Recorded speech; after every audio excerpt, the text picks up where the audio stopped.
Përshëndetje miq, dhe mirë se erdhët në studion e emisionit Pa Gjurmë. Jemi live këtu në ekranin e Report TV, ku si çdo ditë, edhe sot do të jemi rreth një orë në transmetim për të sjellë ato histori, denoncime që vijnë çdo ditë pranë ambienteve të Report TV. Sot do të flasim për zhdukjen dhe humbjen e një nëne këtu nga kryeqyteti, e cila quhet Mereme Doda. Është 56 vjeç, është larguar dhe është zhdukur që prej shtatorit të vitit 2000 dhe nuk dije se çfarë ka ndodhur me fatin e Mereme Dodës, e cila në atë vit ka qenë vetëm 30 vjeç dhe nëse është shëndoshë mirë dhe ndodhet në Itali, sipas gjithë informacioneve që kanë ardhur në familjen Doda, por dhe në studion e emisionit Pa Gjurmë, ajo i bie të jetë plot 56 vjeç. Në fakt sot me mua në studio do të jetë motra e saj, Fatime Kalaja, e cila pa dyshim që është në kërkim të motrës, por kur kalojnë kaq shumë vite dashurmiq dhe janë plot 26 vite që nuk i kanë dëgjuar zërin, nuk i kanë një adresë, nuk din asgjë për fatin e saj, vitet kalojnë dhe familjarët vendosin që t'i shpallin me vendim gjykate të humbur. Pasi pa paragjykuar askënd, jeta vazhdon. Çështjet e pasurive janë çështje madhore për çdo familje shqiptare. Kjo familje Doda në Tiranë me humbjen e Meremes ka ngelur peng e ndarjes së pasurive, pasi duhet firma e Mereme Dodës që fatkeqësisht ajo është e humbur.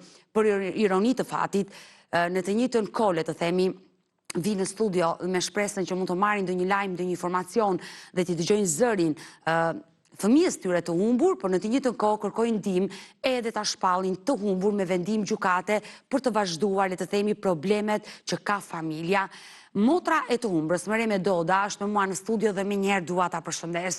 Përshëndetje Mereme dhe mirë se erdhe.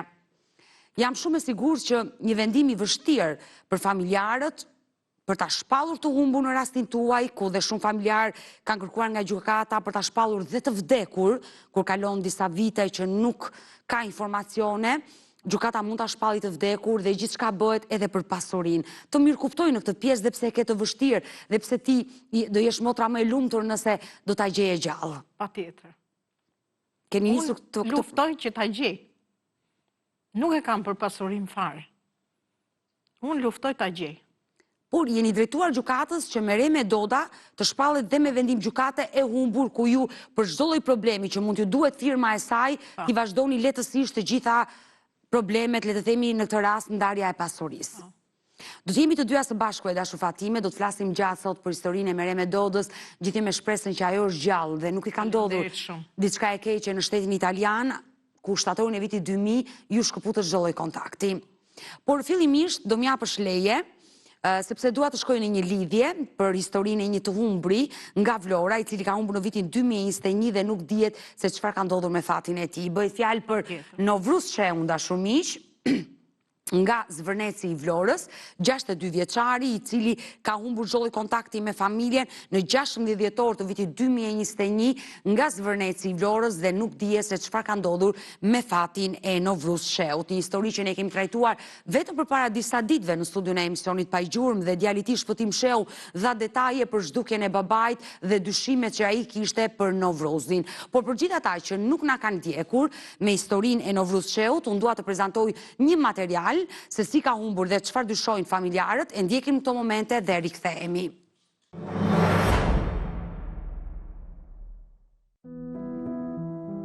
Prej më shumë se 4 vitesh, familja Shehu në Vlorë jeton mes ankthit pas sigurisë dhe mungesës së përgjigjeve për fatin e njeriu të tyre të dashur, Novruz Shehu, i cili është zhdukur pa lënë asnjë gjurmë me 16 dhjetor të vitit 2021.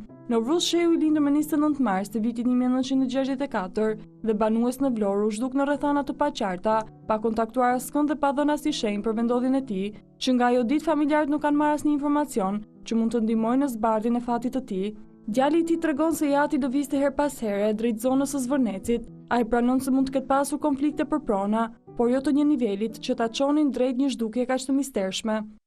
Po thjesht ai se rini në Vlorë në qytet edhe ikte ditë për ditë në fshat në Zvërnec, se kemi dhe shtëpitë e vjetra atje. I dashur Shpëtim, në dinin tuaj babai nuk ka pasur konflikte me askënd në Zvërnec.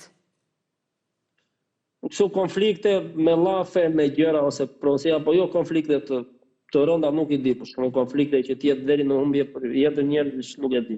Rasti u denuncua menjëherë në polici dhe në prokurori, por sipas familjarëve institucionet nuk kanë reaguar siç duhet. Procedimi penal fillimisht nuk nisi dhe më pas u mbyll, duke lënë çështjen pas një përgjigje konkrete. Djali shton se babai i tij ka dhe probleme me alkoolin, sipas tij kjo mund të ketë ndikuar në jetën e përditshme, por jo në një zhdukje totale, pa asnjë gjurmë. Probleme me shëndetin e tij ka pasur babai, ndoshta nga ndonjë skleroz, varet Po, ka ndonjë pasur këto probleme, ka pasur sklerozën edhe pak me alkoolin. Mes dhimbjes dhe pasigurisë, djali bën një apel të thjeshtë dhe prekës. Ai kërkon vetëm një lajm nga babai, mjafton një shenjete që familja ta di që ai është gjallë. Thjesht vetëm sido që tjetë e vërteta, vetëm dua ta di. S'ka rëndësi si. Thjesht dua ta di. Vetë ta është diku ose ti, thjesht dua ta di një diçka. Nuk ka rëndësi se si lajmi. Shpresoj të jetë gjë më e mirë, një lajm i mirë, por thjesht dua ta di. Kjo është historia e Novruz Sheu, dashumiq 62 vjeçari që është zhdukur në rrethana misterioze nga fshati Zvërnes i Vlorës dhe nuk dije se çfarë ka ndodhur me fatin e tij. Ndërkohë që në një lidhje direkte un kam djalin Shpëtim Sheu, i cili ka bërë denoncimin në studion e emisionit Pa Gjurmë dhe kërkon ndihmën e të gjithë teleshikuesve me shpresën që mund të marrin ndonjë lajm, ndonjë informacion për babain e tij. E përshëndes Shpëtimi, përshëndetje Shpëtim. Po, përshëndetje. Të falenderoj që të kam në këtë lidhje, sepse është një orar pune dhe është e mirë kuptueshme që e ke të vështirë të shkëputesh dhe nga puna. Jo, s'ka problem, faleminderit. I dashur Shpëtim, ne kemi qenë vetëm përpara disa ditëve bashkë në transmetim, kemi prezantuar për herë të parë historinë e babait tuaj dhe dua të pyes, ka patur ndonjë reagim në familjen tuaj, ndonjë informacion, qoftë në kuadrin e thashë themeve që mund të ketë ardhur për Novruzin? Si reagim që reagim, informacion, a keni marrë, keni zbuluar diçka, duke ditur që rasti u bë mediatik? Jo, as diçka konkrete, asnjë. Asgjë. Pra, dhjetori vitit 2021 ai u larguar në Zvërnes, do që dhe në materialin që sapo e dham dhe ishte përgatitur nga këngëtarja Ersela, ju nuk keni marrë asnjë informacion. Jo, asnjë informacion. I dashur Shpëtim, unë realisht nuk dua të ndez drita jeshile, shpresa në këtë studio, por besoj jeni vënë informacion në kontakt me një zonjë apo zotri anonim, i cili në momentin që pa emisionin, me njëherë shkruajti një koment edhe në kanalin tonë në YouTube. Vetëm komentin e kam dhe në screenshot, i kam bërë foto. Një koment i cili u lexua edhe nga redaksia e emisionit Pa Gjurmë, por që më pas personi që e shkruajti atë koment e fshiu. Po. Sepse gati një orë dhe e fshiu, po. Po, e vërtet është monitoruar edhe nga redaksia ime, nuk e dim nëse është një informacion i vërtet, por ju çfarë mendoni për informacionin që erdhi dhe regjia ma ka vendosur këtë koment, pikërisht të shkruar me foto edhe nga ana juaj, ku jepet një informacion nga një person anonim, i cili menjëherë ka reaguar në kanalin tonë në YouTube, aty ku çdo ditë kalojnë emisionet tona, ku shkruan që ky Novruz Sheu është martuar dhe jeton në Konispol. E rëndë për një djalë të dëgjojë një informacion të tillë, e besoni? Jo, nuk është erë, mua më intereson vetëm të jetë gjallë. Çdo gjë tjetër nuk më bën përshtypje fare. I dashur Novruz, vetëm të jetë gjallë, gjë tjetër nuk më bën përshtypje në moment. Shpëtim. Se si, po. Të kuptoj, e qartë. E di është rënd, po në krahasim me gjë tjetër nuk e vë. Ty të intereson vetëm që të jetë gjallë, të jetë shëndoshë mirë dhe ti të dëgjosh zëri. Po, të jetë gjallë, të tjerat pasaj po vetëm kaq. E para, që ka rëndësi për mua, të tjerat për momentin i shumëzoj me zero. Sepse nga ky koment, le të themi, ne pritëm telefonata dhe për të qenë e sinqert, mbriti dhe një mesazh në redaksinë e emisionit Pa Gjurmë, një mesazh ku na orientonte po prap në Konispol. Mesazhi pak a shumë kishte të njëjta fjalë që shkruaj në atë koment, ku dyshohet se babai juaj mund të ndodhet në zonën e Konispolit, dhe ndoshta aty ka nisur një jetë të re.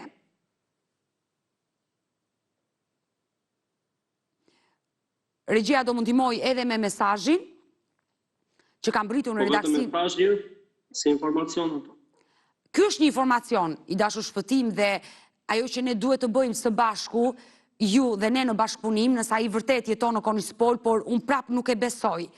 Më duket ndoshta njerëzit mund të ngatërrojnë, duke u bazuar nga imazhi mund ta ngatërrojnë si informacion, por unë si gazetare në nuhatjen time, në punën time që bëj çdo ditë, e kam të vështirë ta besoj që ndoshta babai juaj ka nisur një jetë të re dhe mund të jetojë në Konispol. Është i dyti informacion që vjen realisht për Konispolin dhe dyshohet se ndoshta ka nisur një jetë të re dhe jeton në Konispol dhe qytetari që na shkruan na këshillon të bëjmë verifikime në zonën e Konispolit.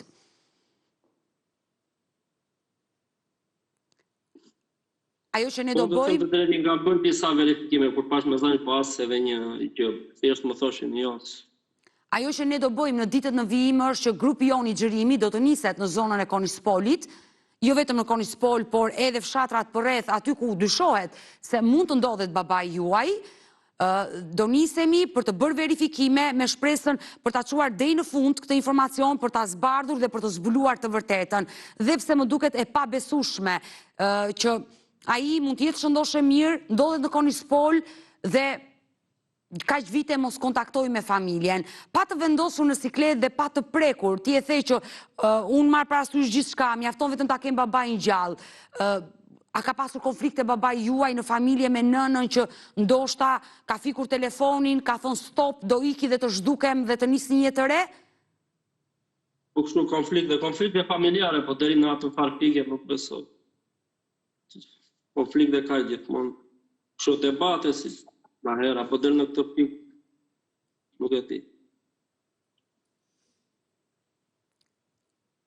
Sepse nëse ai do kishte nisur një jetë të re, kaq vite, sa do të fshihej, do zbardhej, dikush do të atakonte rastësisht, bota, Shqipëria sa e madhe është, aq dhe e vogël.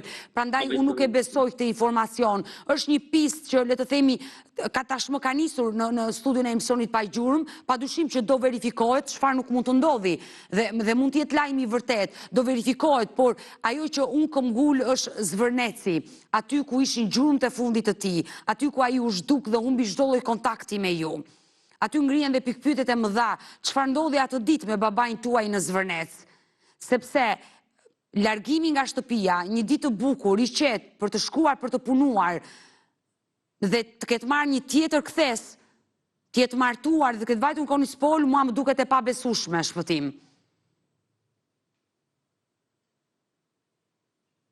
Edhe unë nuk di çfarë të them, po me çfarë kam dëgjuar historia nuk e di. As mund të them po, as jo, çdo gjë është e mundur dhe e pabesueshme e pamundur. Frika ime më e madhe si gazetare, duke u bazuar te historia e babait tuaj, te detajet që ju keni treguar në transmetim live, duke ditur që ishte në një moshë që e pëlqente, le të themi, alkoolin, rakinë, konsumonte alkoolin, qoftë me shokët, bashkëmoshatarët, ndoshta atë ditë mund ta ketë tepruar me alkoolin, merakuimi i madh është pikërisht deti aty. Ndaj dua të pyes, a janë bërë ndonjëherë verifikime në det?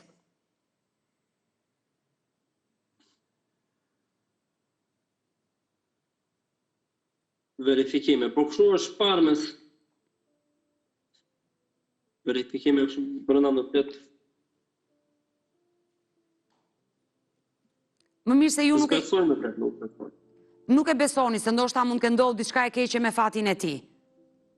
Nuk e besoj. Ju mendoni se ai është larguar me dëshirën e vet, me vullnetin e tij të plot? Nuk e di, s'di çfarë të them, po thjesht nuk e mendoj më të keqen, e mendoj thjesht jetë gjallë vetëm kaq, se si të tjerat pak rëndësi kanë. Më mirë se ju i dashur shpëtim nuk e njeh askush babain tuaj. Tipi dhe karakteri i tij ishte që mund ta fikte telefonin dhe të ikte?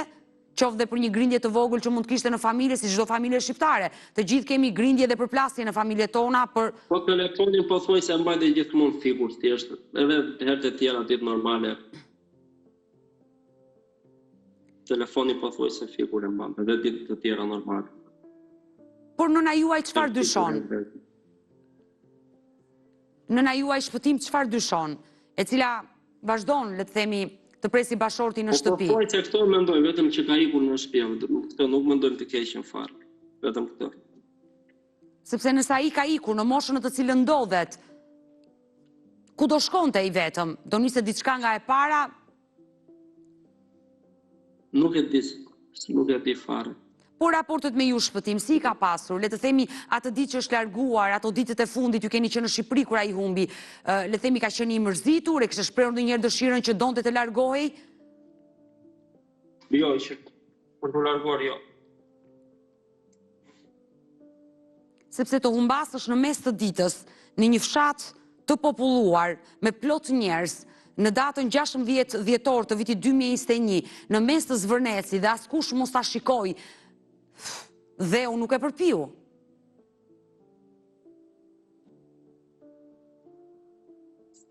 A ka pasur ai para me vete ditën që është larguar në djenin tuaj? Të se di, të ka pasur, e mund e këtë pasur se s'ta ose. Më lejo të bëj thirrje në këto momente për... Nuk e ditë për përgjigje të japës. Unë doa të bëj thirrje në këto momente për të gjithë teleshikuesit, por duke u fokusuar në zonën e Konispolit, ndiqet pa gjuhën kudo në Shqipëri, çfarëdo që të ndodhur me jetën e Novruz Sheut, nuk dihet e vërteta realisht çfarë ndodhi para ditën e 16 dhjetorit të vitit 2021, atë që di djali i tij Shpëtim Sheu dhe familjarët, dinë që ai është i zhdukur dhe i humbur, u largua nga shtëpia, shkoi në Zvërnes, janë vërtetuar gjurmët e tij të fundit në Zvërnes, më pas drejtimi ngelet i paditur. Kushdo që e ka parë, kushdo që ka informacion, është i lutur që ditën e sotme të lidhet me studion e emisionit pa gjurmë, bëhet fjalë për 62 vjeçarin i cili ka humbur prej disa viteve dhe familjarët janë ende në kërkim dhe nuk kanë zbuluar asnjë gjurmë, asnjë shënjete për Novruz Sheun. Në fakt, një koment dhe një mesazh që ka mbritur në redaksinë e emisionit pa gjurmë nuk mund të vërtetojë të vërtetën se Novruzi mund të ndodhet në Konispol. Ndaj bëjmë thirrje dashur miq që kushdo që e njeh, e ka parë, qoftë anonim, mund të lidhet me ne për të na dhënë më shumë detaje për historinë e Novruz Sheut. Por dhe nëse vetë Novruz Sheu mund ta ketë marrë sinjalin që djali i tij e kërkon në studion e emisionit pa gjurmë, po ndoshta nuk e merr dot guximin të telefonoj pas kuintave, ka plot forma për të lidhur me redaksinë e emisionit pa gjurmë, pas kuintave, pas programit, le ta marrë guximin të na telefonojë, ne kemi 2 numra në dispozicion, një numër fiks dhe një numër celular që ndodhet poshtë ekranit tuaj të dashur miq, por ju mund na shkruani edhe në faqen tonë të Facebookut Pa Gjurmë Report TV. Unë i premtova Shpëtimit që e kam në këtë lidhje, që patjetër ne do nisemi me grupin tonë të xhirimit në zonën e Konispolit dhe fshatrat përreth, disa adresa të cilat dyshojmë që mund të jetoj zoti Novruz Sheu, do të bëjmë verifikime, urojmë ta gjejmë shëndoshë mirë, urojmë që ai të lidhet me familjarët e tij, por se si ka vazhduar jeta dhe çfarë mund të ndodhur, këto janë histori të cilat ne nuk na interesojnë. E rëndësishme është të çojmë misionin tonë deri në fund për të zbuluar historinë e një të humburi dhe për ta lidhur me familjen. I dashur Shpëtim, nëse babai juaj vërtet është shëndoshë mirë, ndodhet në Konispol, do doja që ditën e sotme në emër të gjithë familjes ti përsillje një mesazh. Ti është ata koja e një.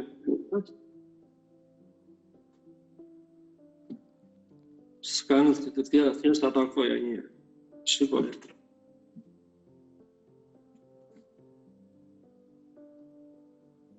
Unë e kuptoj që kjo gjë të lëndon, por i bën thirrje sot nëse ndodhesh diku të telefonoj, sa ai është babai jot dhe përjetësisht ngelet babai jot. Po, i bëj thirrje vetëm të atakoj mirë. Vetëm të në gjallë vetëm asgjë tjetër, të atakoj mirë dhe të bëj si do të thotë pas. Unë uroj dhe shpresoj që vetëm kaq.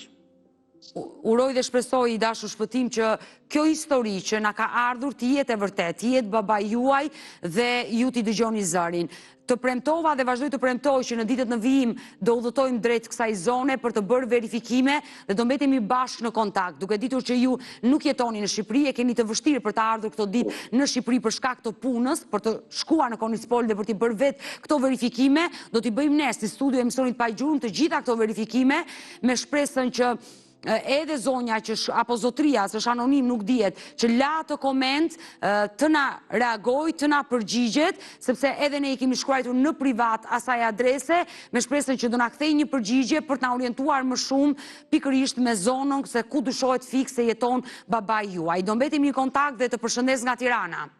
Po dhe unë ju përshëndes, faleminderit. Të falenderoj Shpëtim që të pata në këtë lidhje, i cili është në kërkim të babait të tij Novruz Sheu, dyshohet se mund të jetë rimartuar dhe ka nisur jetën në zonën e Konispolit. për mua e pabesueshme, për ta besuar si informacion, por çfarë nuk mund të ndodhi. Mund të jetë e vërtet si histori, duam ta verifikojmë, ndaj bëj thirrje në emër të kësaj familje, kushdo që e njeh Novruscheun, kushdo që ka informacion, di të vërtetën se çfarë ka ndodhur me fatin e tij përgjatë këtyre viteve, që prej dhjetorit të vitit 2021 që ai u largua dhe shkputi çdo lloj kontakti me fëmijët dhe bashorten, është i lutur qoftë anonim të lidhet me studion e emisionit pa gjurmë.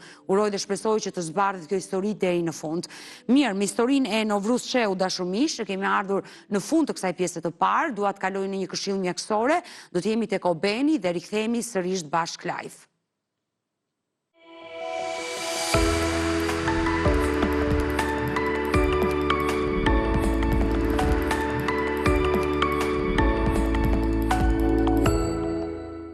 Mirë, jemi rikthyer në studio dashur miq për të vazhduar në këto momente me një tjetër histori, siç e prezantova edhe në fillim të programit. Ditën e sotme do të jemi në kërkim të Mereme Dodës, një 56 vjeçare nga Tirana, e cila humbi çdo lloj kontakti me familjen shtatorin e vitit 2000 përpara 26 viteve, dhe shtatorin e këtij viti mbushen plot 26 vite që nuk dije se çfarë ka ndodhur me fatin e saj në shtetin italian. Telefonatën e fundit e realizoi me të motrën, pikërisht me zonjën Fatime Kalaja që ndodhet me mua në studio, dhe nga ajo telefonat nuk dihet se si vazhdoi jeta e Mereme Dodës në shtetin italian. Por kush është historia e saj? Dua të risjell në vëmendje kronikën që kemi përgatitur për Mereme Dodën dhe rikthehemi në studio.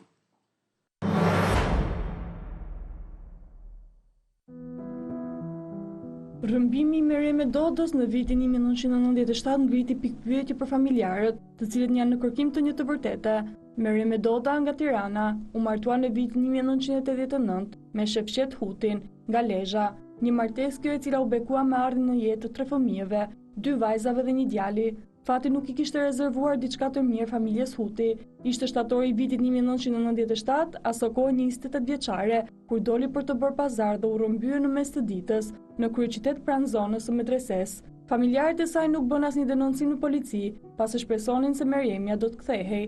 Fëmijët u strehuan në një jetimore në Shkodër, nga pamundësia e babait për t'i rritur. Një vit nga humbja 28 vjeçares bëhet e gjallë, ajo kthehet në Shqipëri, por çdo gjë kishte ndryshuar për të. Pohim ky, i cili hodhi poshtë pistën e rrëmbimit të vitit 1997, gjatë 3 muajve që qëndroi në Shqipëri, Meremja nuk kërkoi të takonte as bashortin dhe as 3 fëmijët e saj, por as nuk dha sqarime mbi largimin e saj. Në këtë periudhë ajo jetoi tek motra në Tiranë, ajo nuk pranoi të takojë me askënd, arsye për të cilat nuk dihen, ndërsa 3 muaj më pas zhduket përsëri pa dhënë sqarime. Ishte hera e dytë që e reja ngre sërish pikpyetje të mëdha. 2 vite më pas Meremja kthehet në Tiranë në vitin 2000, ndërsa fëmijët qëndronin ende në shtëpinë e fëmijës në Shkodër, pa rënë në kontakt me nënën, që ikte dhe vinte hera herës në Shqipëri. Ndryshe nga nëna, babai interesoi gjithmonë për fëmijët dhe kontaktet ishin të rregullta, sikur të mos mjaftonte të gjitha ikjet dhe dukjet e nënës së 3 fëmijëve. Me rikthimin e saj në vitin 2000, pas një grindje me të motrën, ajo vendosi të largohej përfundimisht nga Shqipëria për të humbur gjurmët përgjithmonë.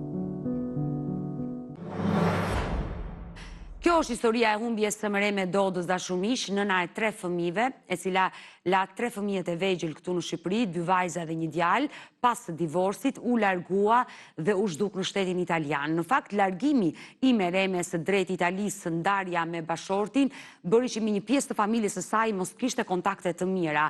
E vetmja që e mbështeti dhe i qëndroi pranë ishte motra e saj, Fatime Kalaja. Fatime, gjithmonë ke qenë pranë Meremes kur ajo mori vendimin që t'i linte fëmijët, burrin dhe t'ikte në Itali? Jo, në ato momente jo, nuk kam qenë dakord, se nuk e kam ditë se do ike. Pastaj nuk ka ik vetë, ajo e kanë rrëmby. E kanë rrëmby të farmacia 10. Drejt Italisë. Drejt Italisë. Flasim për vitet e para, po. Vitet e para kur ajo 97, sa për herë të parë drejt Italisë ka ikur në 1997. Po. Kur erdhi, dhe me thonë, bona pak debat me te, që të rritet e fmit, pavarësisht se donte burrin, a kupton? Martesa e saj kishte marrë fund prej vitesh, le të themi, po. Nuk debatum edhe hikut e motra tjetër. Nga atje ka ik pasaj. Drejt Italisë. Në fakt, pa e paragjykuar, është e humbur dhe nuk i dim rrethanat, kushtet në cilat ka qenë motra juaj, çfarë i ka ndodhur, pse u largua dhe braktisi fëmijët, ajo e di se sa ka vuajtur dhe se si ka qenë situata. Ku ka ralliku madhe dhe ta. 2 fëmijët i ka të smur. Ka gocën që ka qenë këtu në studio, Po, edhe djali.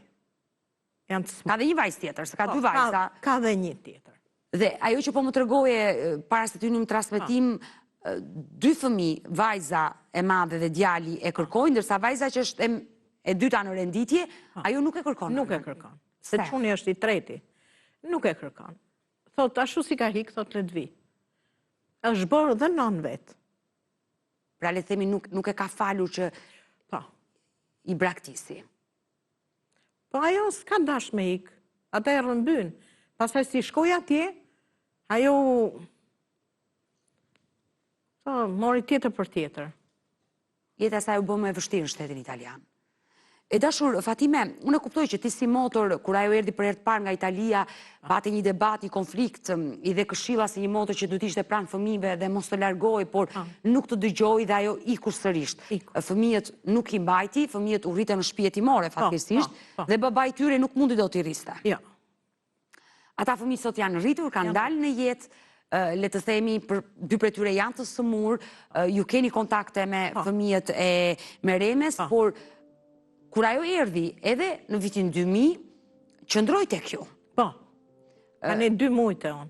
Le të themi, ti ishe një mbështetje se sido që ti ishte motra juaj, nuk u ta lije në rrugë. Patjetër. Erdhi dhe të kërkoi ndihmën tënde.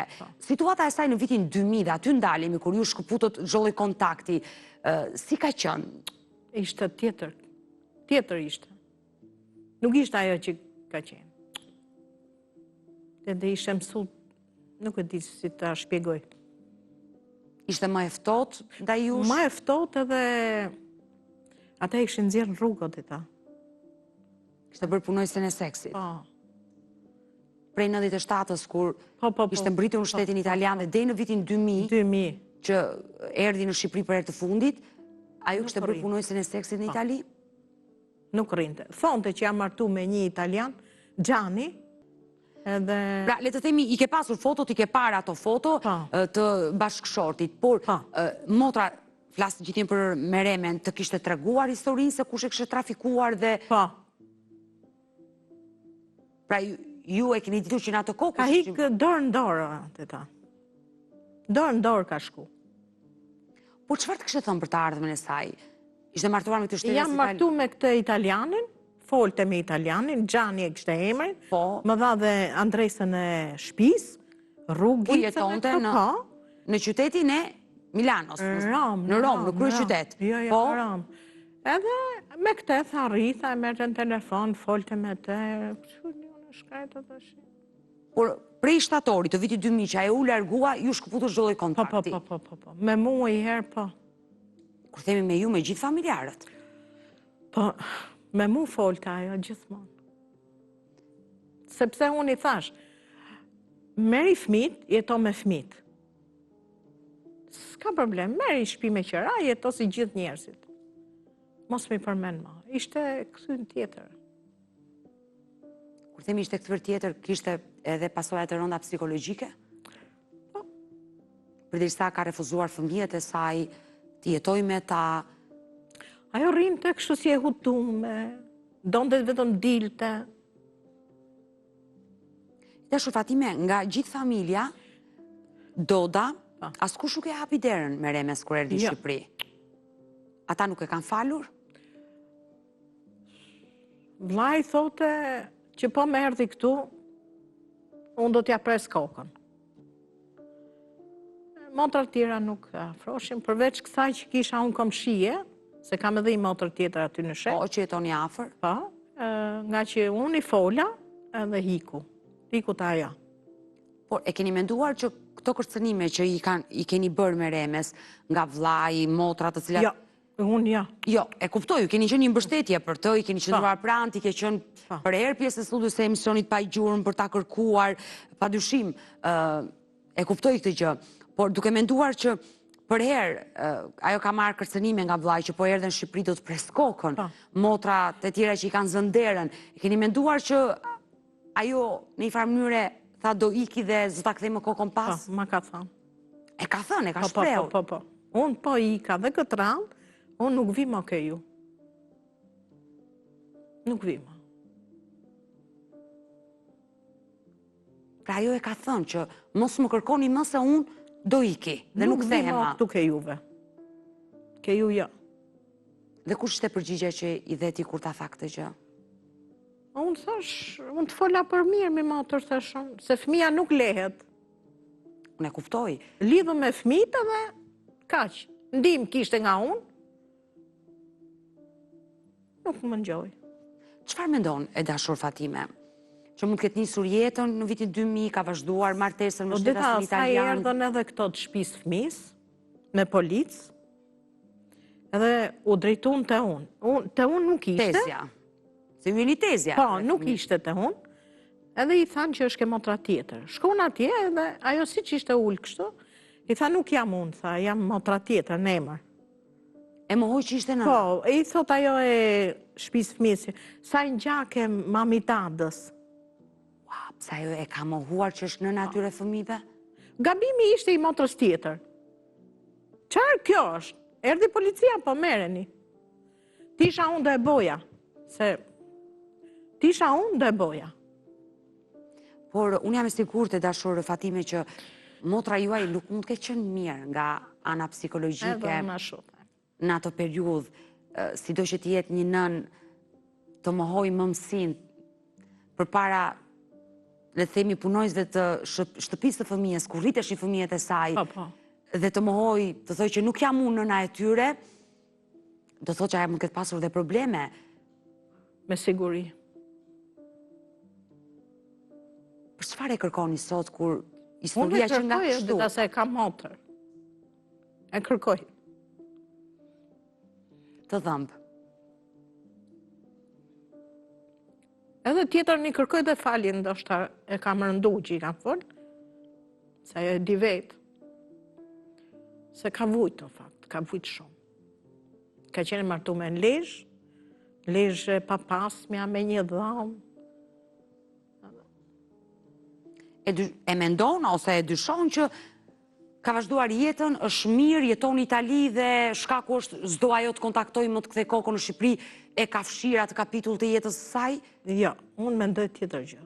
Çfarë mendon? Çfarë dyshon? Në Vlorë, kur ka ikë herën e fundit, me të thomën e motrës tjetër, se me mu nuk foli kjo, Meremja, Pra, kur ti ke shkëputur kontaktet me motrën, keni qenë në konflikt dhe nuk flisnin me njëra tjetrën, e qartë. Dhe, jo, nuk më merte, unë s'kam pas në i natë me te. Kjesh fakti që ti i fole për fëmijët, e kuptoj. Më thot motra tjetër që në Vlorë, një shoqe, ku dion se çfarë jam, i ka dhënë çelësat e hotelit. Po. Edhe mrapa, ditën tjetër e ka rrafë, e ka bërë për vdekje. Motrën tuaj? Po, Kush e Meremen. Një, ku dion në shkallë se kush është ajo, dion. Dhe më Më pas? tregon të motra. Po, dhe çfarë ka ndodhur më pas? E ka rrafë. Por, që ka telefonu nga Italia, thot motra, ka telefonu, thot. Pra, gjurmët e fundit saj janë në Itali. Unë nuk di gjo, dita. Unë nuk kam digju gjo, s'kam pa gjo, me të thëmën e motrës tjetër. Por pse ishte dhunuar në hotel nga një femër tjetër motra juaj?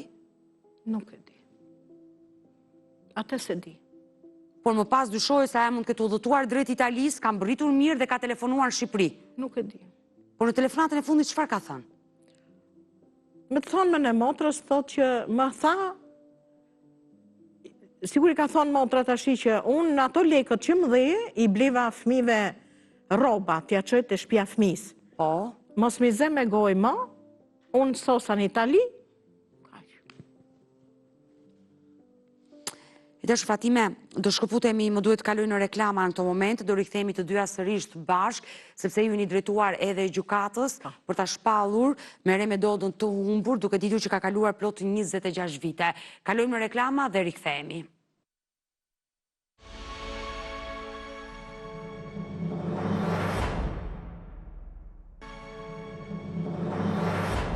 Mirë, jemi rikthyer në studio dhe në fakt jemi në minutat e fundit e dashur Fatime. Jeni drejtuar gjykatës për ta shpallur të humbur motrën, sepse firma e saj duhet në ndarjen e pasurisë gjë të cilën ju pengon kjo gjë. Më the, unë nuk doja, po e bëri vllai. E bëri për punë pasurie, se nuk shiten, nuk duhet firma, domethënë. E Meremes. E Meremes, po. E kuptoj që e vuan këtë pjesë. Unë kam qajtë mes gjukatës. Gjyqtarja dyshoj, qarë keti, më thamë. Më dhem se kam motër. Unë uroj dhe shpresoj që ati e gjallë të kthehet një Inshallah, do zotë. pranë familjes së saj, por e mirë kuptoj dhe vllajin tuaj dhe pjesëtarët e familjes. Vërtet zemra ju dhëm se e keni motër, është e humbur pavarësisht se si ka qenë jeta e saj në brëndësi dhe ai vlla që nuk e ka falur i dhëmb se e ka motër. Patjetër. Por jeta vazhdon dhe të shkosh në gjykatë dhe ta shpallësh të humbur sepse duhet të bësh disa gjëra me pasurinë që keni dhe t'i ndani në mënyrë të barabartë dhe t'i Po, shisni do t'ja hapin fëmijëve. fëmijëve të nënës, do kalohet patjetër. pjesa e saj, padyshim. Kjo nuk ka asgjë të keqe, mos e përjeto, por unë uroj që ajo të kthehet një ditë, Inshallah. të jetë gjallë dhe duke menduar gjithë historinë që rrëfeve sot në studion e emisionit pa gjurmë, ato dyshimet e tua që ajo është në Itali, por nuk do të kthehet, ndoshta ka frikë, ndoshta nuk e dim se si mund të jetë situata e saj. Si motër, çfarë do t'i përcjellje sot nga kjo studio? Unë dhe i thoja që motër e, ti kam falë çdo gjë, ktheu. Fëmijët janë rritur. Janë rrit, 2 gocat janë martu, çunin e ka beqar, Ai e dhe kërkon, kthehet për çunin. që e kërkon çdo ditë. E kërkon ai. Do zoti o dita. Do zoti. Do Zoti është gjallë. Do zoti. Lutemi. E dashur Fatime, ne do mbetemi bashkë në kontakt, uroj dhe shpresoj dhe lutem që edhe ditën e sotme të vindë një informacion për motrën tënde Mereme Doda dhe kushdo që e njeh këtë histori, mos të hezitoj të lidhet me studion e emisionit pa gjurmë, do mbetemi në kontakt dhe faleminderit që të pata sot. Faleminderit shumë. Dita. Mirë dashur miq, me historinë e Mereme Dodës kemi ardhur në fund edhe përmes ditën e sotme. Unë ju falenderoj që ndroat me mua deri në fund të programit. Ne bashkë do ritakohemi sërish. Ju e dini që pa gjurmë vjen çdo ditë live ora 16 këtu në ekranin e Report TV. Bashkë mirupafshim.